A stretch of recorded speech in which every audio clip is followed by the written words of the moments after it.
Welcome to Whatever You Need, your source for careful, humane reporting that looks past spectacle to the stories people live. If you value thoughtful coverage, please subscribe, tap the like button, and consider clicking join to back our work so we can continue bringing you the full picture. Today we bring a rare and intimate account, the unexpected public remarks of Kerem Bürsin, a father who has until now preferred quiet to headlines, and the powerful ripple those remarks produced across a celebrity relationship already worn thin by rumor and conjecture. For many observers, Kerem's words felt less like a media performance and more like a closing of a circle, a parent stepping forward not to script a narrative, but to testify to a truth he has seen unfold in private. Over a decade, Kerem Bürsin's trajectory moved from small, uncertain steps in foreign cities to the dizzying heights of international recognition. Kerem's recollections, precise, patient, and plainly spoken, trace that arc without gilding it, the periods of solitude, the early compromises, the resilience that tempered ambition into craft. He learned to make his life, Kerem said, reflecting on a son who chose his path, and paid the price of choosing it alone. The image Kerem painted was one of quiet industry rather than overnight fortune. Yet what transformed a biographical note into a cultural moment was his testimony about Hande Erçel. Where family representatives sometimes hedge, Kerem spoke with an ease that startled journalists. He described the first meeting, the subtle changes he noticed in his son, the sense of calm that accompanied Hande's presence. To a public habituated to scandal-driven coverage, the portrait he offered was disarming, not flaunting, not performative, but deeply domestic, a mother's and father's shorthand for noticing a loved one's inner peace. When she entered his life, Kerem commented, "Kerem seemed to breathe differently. That is something a father notices without being told." This paternal approval arrived precisely at a moment when tabloids had grown accustomed to manufacturing uncertainty. For months, headlines had alternated between speculating on imminent marriage and announcing ruptures, and fans had oscillated between jubilation and despair with every new leak. Kerem's words reframed the relationship from rumor to relationship. They suggested continuity instead of collapse, a private consolidation rather than the public breakup so often sold as news. He acknowledged the strain fame exerts, the constant parsing of gestures and the inflation of small disputes into scandals, yet he insisted that, at their core, the couple displayed a commitment that transcended tabloid metrics, a willingness to walk through difficulty instead of away from it. Unsurprisingly, the statement provoked immediate questions about a next step.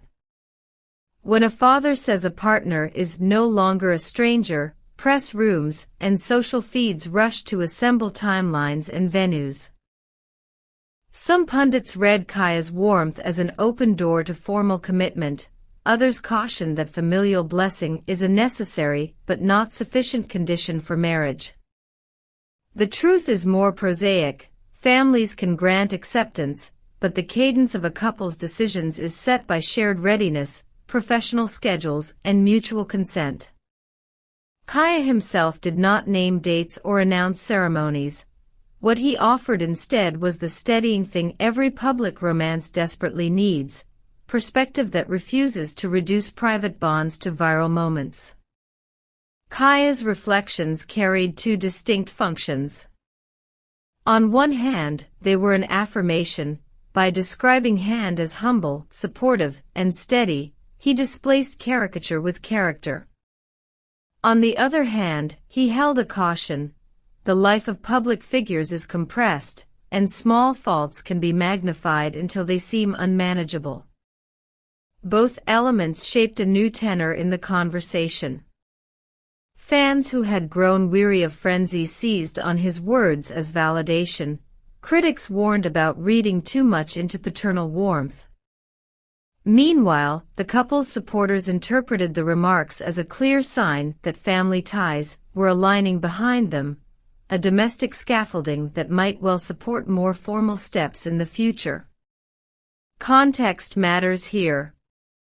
Kaya also revisited the early stage of Kerem's career in the United States, reminding audiences that success rarely arrives unearned.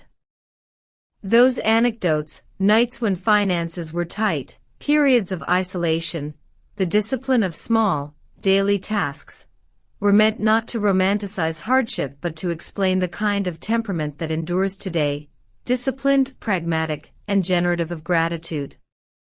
If Kerem emerged from those years with an unusual measure of self-reliance, Kaya's point was that this temperament made him particularly suited to build a durable partnership rather than a headline-grabbing liaison. As the public digested these remarks, networks and social feeds responded in kind. Talk shows replayed clips and dissected syntax, fan pages proliferated celebration threads, and rumor mills attempted to convert parental warmth into a date for an impending wedding. In that cacophony, the quieter thread, that of respectful privacy, sometimes became the least audible. Kaya's choice to speak was therefore not merely an endorsement, it was an invitation to decelerate, to allow a relationship to be judged less by fragments and more by its steady rhythms. We want your perspective.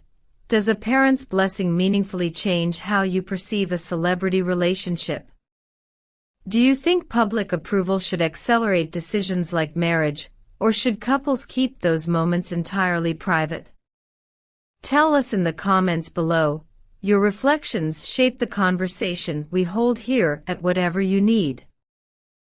To be clear, Kaya did not deliver a blueprint for an engagement. He did not set a calendar nor demand a ceremony.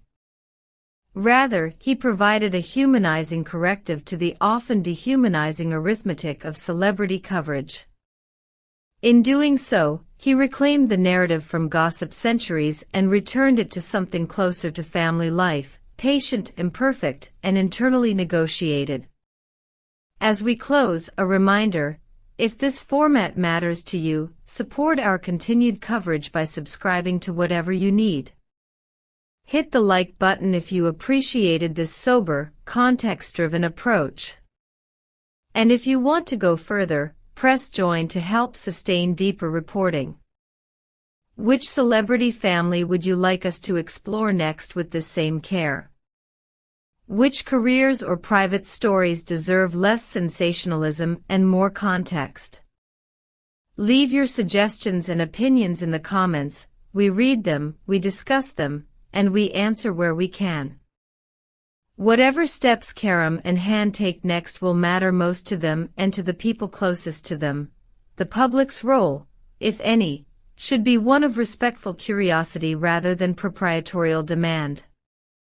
We will continue to follow developments with the care this story deserves and bring what we learn back to you, honestly, patiently, and always with an eye toward the people behind the headlines. Thank you for watching Whatever You Need. Stay with us, and we'll bring you every meaningful update as it becomes available.